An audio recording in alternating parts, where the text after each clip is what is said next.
নমস্কাৰ সকলোকে কি খবৰ সকলোৰে আজি আকৌ আহিলো আপোনালোকৰ লগত কথা পাতিম বুলি কথা মানে কি আৰু এতিয়া যেহেতুকে পৰীক্ষাৰ সিজন চলি আছে টেষ্ট পৰীক্ষাবোৰ ইতিমধ্যে আৰম্ভ হৈ গৈছে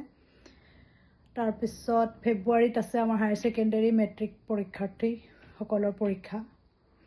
গতিকে এনে সময়ত আপোনালোকৰ সন্তানৰ কেনে ধৰণে কেয়াৰ লৈছে সেই বিষয়ে অকণমান আমি কথা পাতিম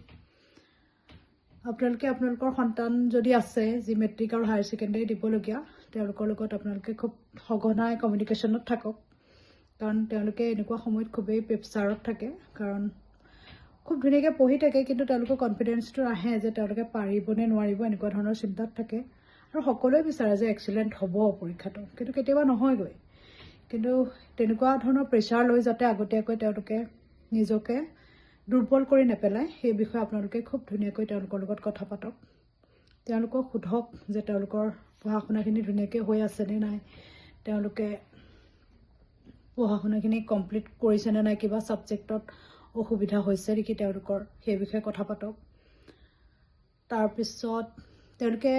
খোৱা বোৱাৰ ক্ষেত্ৰত আপোনালোকে অকণমান যত্ন লওক জাংক ফুডবিলাক বেছিকৈ খাবলৈ নিদিব অকণমান পুষ্টিকৰ খাদ্য যেনেকৈ ভাল শাক পাচলি গাখীৰ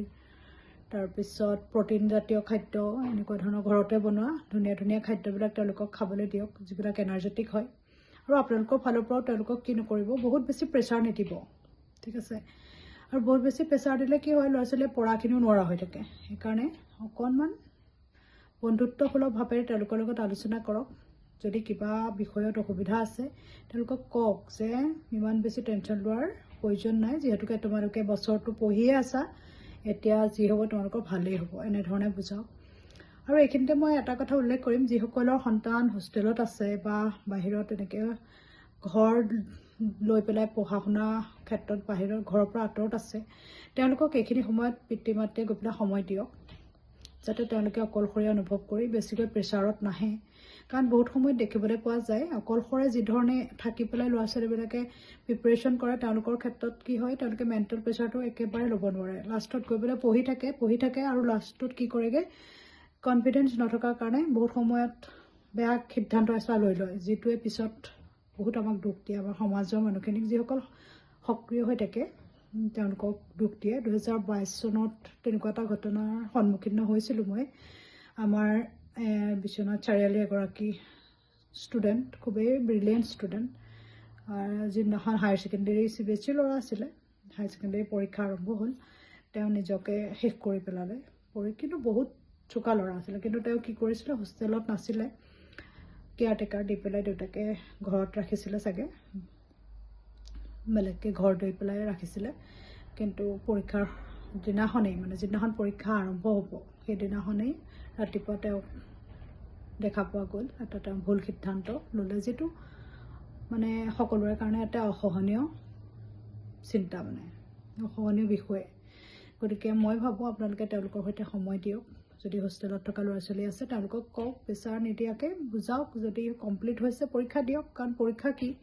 আহিয়ে থাকে বছৰৰ পিছত বছৰ এটা বছৰ যদি আপোনালোকৰ মৰম আৰু সাহচৰ্যই তেওঁলোকৰ জীৱনটো ঠিক হোৱাৰ ক্ষেত্ৰত অৰিহণা যোগায় তেনেহ'লে সেয়াই কৰক যদি এতিয়াও কৈছে যে মই এটা বিষয় টান পাই আছোঁ মই পৰীক্ষাটো এবাৰ নিদিম চাগৈ তেতিয়া আপোনালোকে বুজাওক যে তুমি যিখিনি পঢ়ি আছা সেইখিনিৰ পৰাই হয়তো তুমি পাছ কৰিব পৰাকৈ নম্বৰটো পাবা ঠিক আছে কোনো কথা নাই বেছি ভাল নহ'লেও নাই কিন্তু তুমি ভালকৈ পৰীক্ষাটো মনোযোগেৰে দিয়া যদি কনফিডেন্স একেবাৰেই নাই বুলি ভাবিছা তেতিয়াহ'লে ঠিক আছে অহা বছৰ ভালকৈ প্ৰিপাৰেশ্যন কৰি দিবা বাৰু কিন্তু এতিয়া অন্ততঃ যদি মনৰ সাহসখিনি আছে সেইখিনি পৰীক্ষাত এপিয়াৰ হোৱা আৰু এইটো ক'ব যে তোমাৰ যেনেকুৱাই ৰিজাল্ট হওক মই তোমালোকক একচেপ্ট কৰিম ভালেই হওক বা বেয়াই হওক তোমাক তাৰ বাবে আমি কেতিয়াও দোষাৰোপ নকৰোঁ ঠিক আছে তেনেধৰণে বুজাওক মৰম কৰক মৰমেৰেহে তেওঁলোকক আমি নিজৰ সৈতে কি কৰিব পাৰিম একাত্ম কৰি ৰাখিব পাৰিম আৰু তেওঁলোকক আগবাঢ়ি যোৱাৰ ক্ষেত্ৰত ভৱিষ্যত জীৱনত আগবাঢ়ি যোৱাৰ ক্ষেত্ৰত আমি সাহচৰ্য দিব পাৰিম